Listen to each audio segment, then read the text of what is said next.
اے ایمان والو، صبر اور نماز سے مدد لیا کرو، بے شک اللہ صبر کرنے والوں کے ساتھ ہے۔ اور ہم کسی قدر خوف اور بھوک اور مال اور جانوں اور میووں کے نقصان سے تمہاری آزمائش کریں گے، اور صبر کرنے والوں کو بشارت سنا دو کہ ان لوگوں پر جب کوئی مصیبت واقع ہوتی ہے تو کہتے ہیں کہ ہم اللہ ہی کا مال ہیں اور اسی کی طرف لوٹ کر جانے والے ہیں۔ یہی لوگ ہیں جن پر ان کے پروردگار کی عنایتیں ہیں اور خصوصی رحمت بھی ہے، اور یہی سیدھے رستے پر ہیں۔ اور رنج و تکلیف میں صبر اور نماز سے مدد لیا کرو،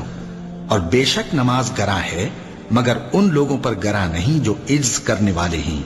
جو یقین کیے ہوئے ہیں کہ وہ اپنے پروردگار سے ملنے والے ہیں اور اس کی طرف لوٹ کر جانے والے ہیں۔ اور اللہ کی راہ میں مال خرچ کرو اور اپنے آپ کو ہلاکت میں نہ ڈالو، اور نیکی کرو، بے شک اللہ نیکی کرنے والوں